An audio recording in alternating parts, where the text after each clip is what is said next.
Hello friends and welcome to edupediaworld.com, your destination to online education. Friends, in the last session we discussed about the mixture and its types. So today I'm going to discuss one of the mixture which we call as solutions. So before starting with the session, I wanted to give you a brief concept about the session. So friends, we all have tea, coffee, milk.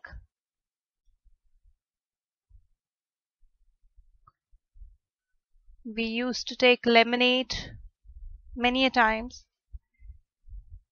Have you ever think about the components which is actually used in all these drinks? Let's take an example of tea.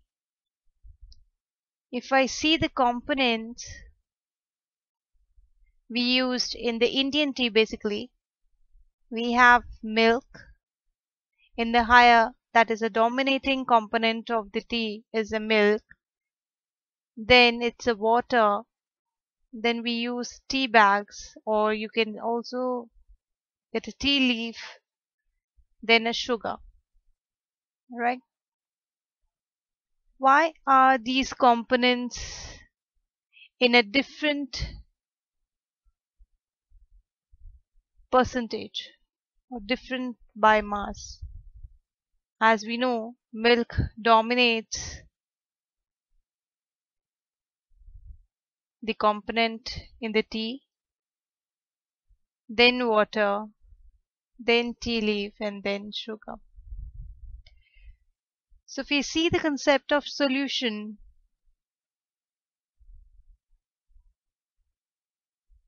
we have two components. First, we have a dominating component in it, and second is a lesser one.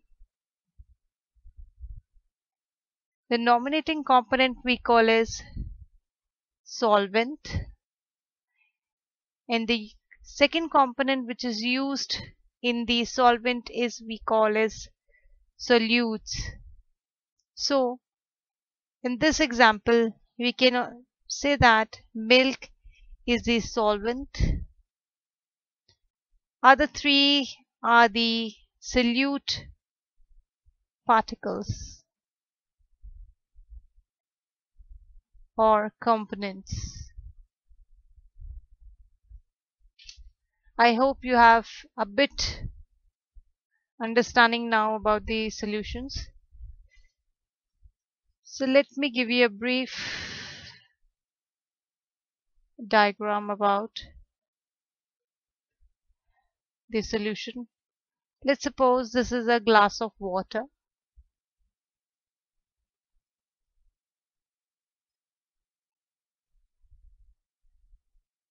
And we have added a pinch of, that is a small amount of salt in it. Let's have a salt with a different color.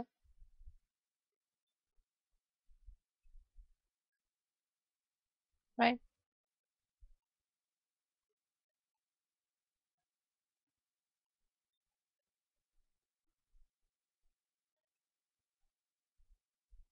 So this is the salt with a different color, which is actually dissolved in the water. So friends, water is here acting as a solvent, and the salt particles are the solute particles, right? Very important thing I wanted to tell you, friends, that solutions are always homogeneous mixtures, because you cannot separate them They don't have a boundaries which differentiate the components. Yes, friends, all the solutions are homogeneous, and solutions are always homogeneous picture. Please remember this. So this is the example which I gave you. Now let's see what do we have in this session. If we define now the solution, which is a mixture of solute and solvent, you can see here the diagram.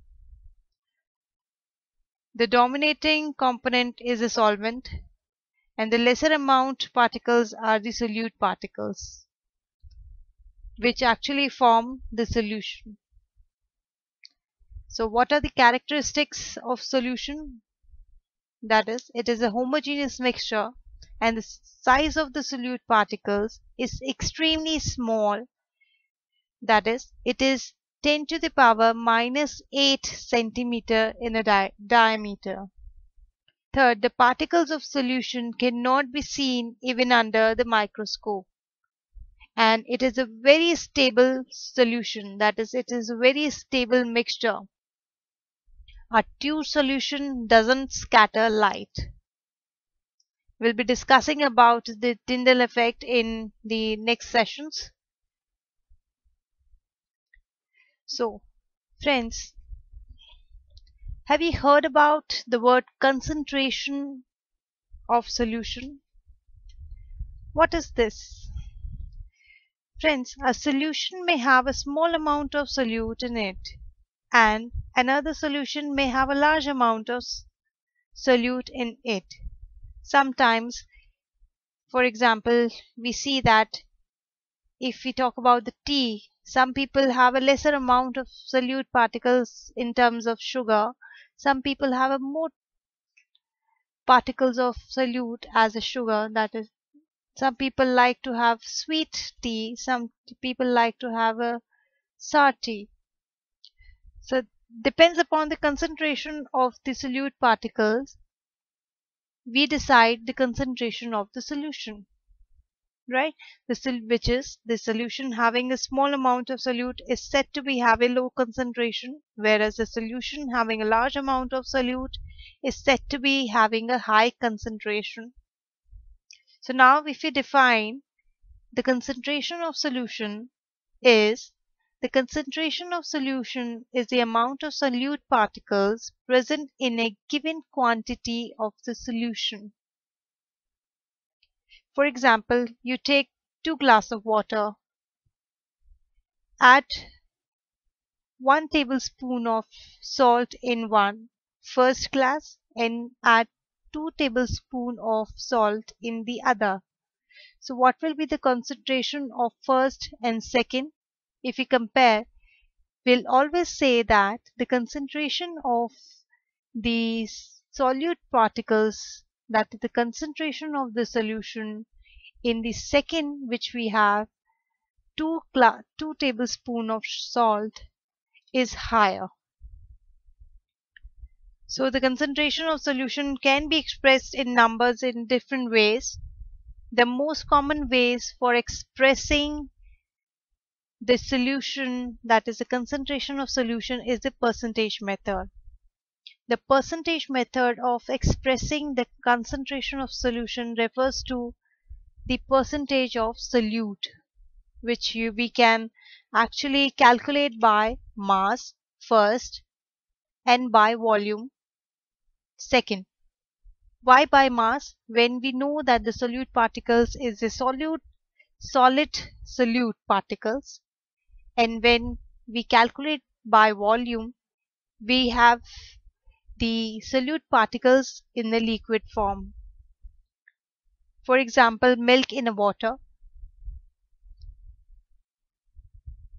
So friends, if the solution is of a solute with the solid solute particles dissolved in a liquid, then we consider that the mass percentage of solute in calculating the concentration of the solution which is mass of the solute upon mass of solute plus mass of solvent into 100. This is the percentage expressions, and if we want to calculate by volume, we have the volume of solute upon the total number of solute plus the solvent into 100. Now friends, let me give you an example and make you understand about these expressions, how you will use this expression to solve the numerical problems. So first question, which says we'll be using by mass, that a solution contains 30 grams of sugar dissolved in 370 grams of water. We have to calculate this concentration of the solution. What we'll do first, this solution contains solute in a solid form, which is dissolved in a liquid solvent, which is a water. So first, the concentration of solution is equal to mass of solute upon mass of solute plus mass of solvent into 100. Here we have mass of solute as 30 grams, mass of solvent as 370 grams.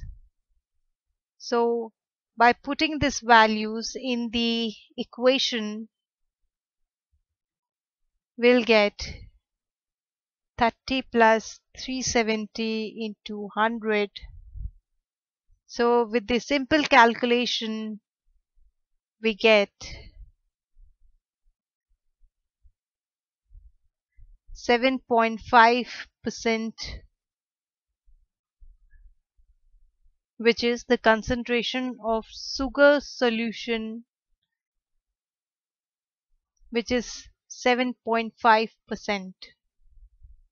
Now friends, if we talk about the concentration of solution by volume, we have the other question, which says a solution contains 50 ml of alcohol mixed with 150 ml of water. Let's calculate the concentration of solution. So here we'll be using the formula of volume. So the concentration of solution is equal to volume of solute upon volume of solute plus volume of solvent into 100. So in this questions, we have volume of solute, which is 50 ml given, volume of solvent 150 ml given. So now let's put the values in the equation. In this equation, 50 upon 50 plus 150 into 100. By calculating the simple expression, we'll get 25%. So The concentration of this alcohol solution is 25% of alcohol solution. Remember, it is by volume.